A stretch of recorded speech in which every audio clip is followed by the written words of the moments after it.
Olá, seja muito bem-vindo, muito bem-vinda ao curso básico sobre o Regulamento Geral de Proteção de Dados.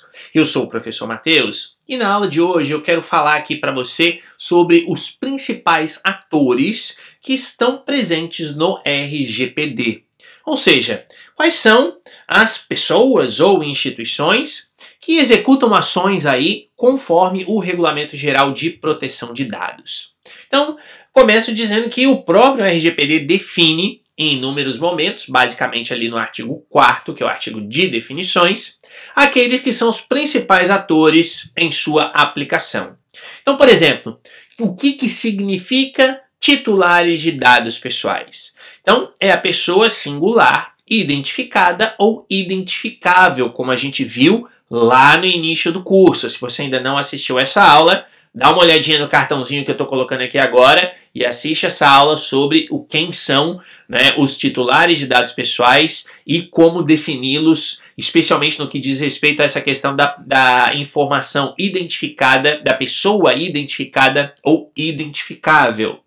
Depois o RGPD traz o que é o responsável pelo tratamento. A gente falou aí ao longo do curso em algumas aulas sobre o responsável pelo tratamento, né? Demos aí as suas responsabilidades, funções, obrigações, etc. Mas está lá no RGPD. O responsável pelo tratamento é a pessoa singular ou coletiva, a autoridade pública, a agência ou outro organismo que individualmente ou em conjunto com outras determina as finalidades e os meios de tratamentos de dados pessoais. Chamando a atenção aqui, pode ser uma pessoa singular ou coletiva, pode ser uma autoridade pública, pode ser uma agência ou organismo e pode ser ainda de maneira individual ou em conjunto, né? Então, o responsável pelo tratamento é aquele que define, que determina as finalidades e os meios de tratamento de dados pessoais. Depois a gente tem o subcontratante. O que é um subcontratante? É uma pessoa singular ou coletiva, a autoridade pública, a agência ou outro organismo que trate dos dados pessoais por conta do responsável pelo tratamento destes. Ou seja, muito simples, como eu falei aí em aulas anteriores sobre a empresa de marketing, quando eu dei o exemplo lá da empresa de marketing. A empresa A, que coleta os dados dos seus clientes, é o responsável pelo tratamento, conforme a definição aí que eu acabei de apresentar.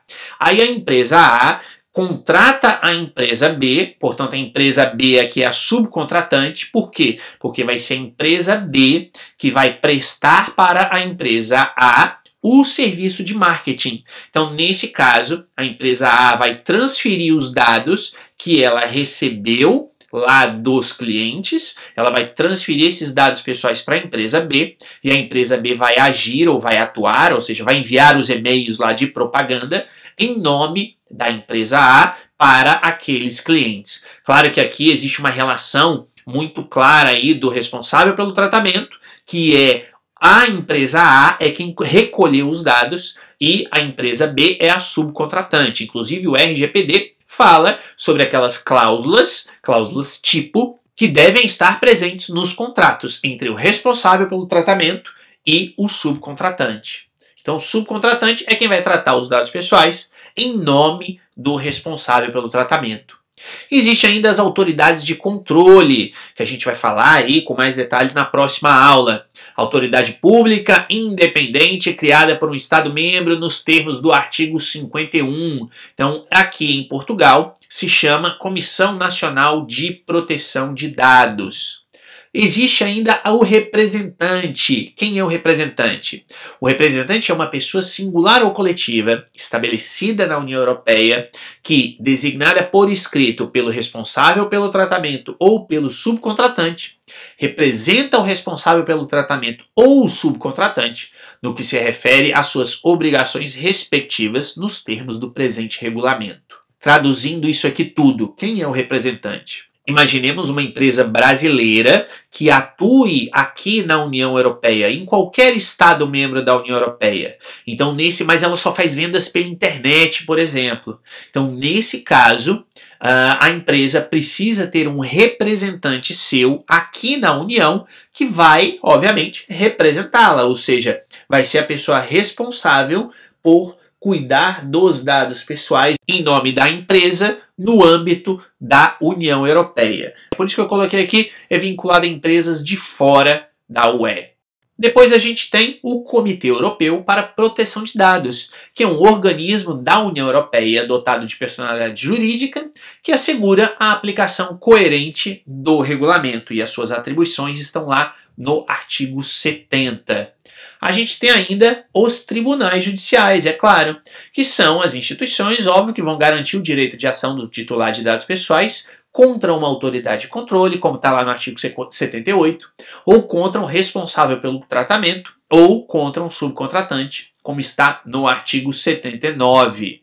E existe ainda o encarregado de proteção de dados, né? O DPO é a sigla aqui que se espalhou aqui na União Europeia, né? O Data Protection Officer. E a tradução é essa, encarregado de proteção de dados. É a pessoa que gerencia e administra todos os procedimentos de proteção de dados realizados pelas empresas. E aí o artigo 37 traz a designação do encarregado de proteção de dados, o artigo 38 traz a posição do encarregado da proteção de dados, e o artigo 39 traz as funções do encarregado da proteção de dados, ou seja, literalmente é aquela pessoa que administra a proteção de dados dentro de determinada empresa. Então é isso, esses são aí os principais atores que estão definidos no Regulamento Geral de Proteção de Dados. Se você tiver alguma dúvida sobre esses atores ou suas funções, prerrogativas, enfim, tiver alguma dúvida sobre esse assunto, deixe aí nos comentários que com certeza irei responder para você em um próximo vídeo. Muito obrigado por ter assistido, um abraço e a gente se encontra então na nossa próxima aula. Até lá!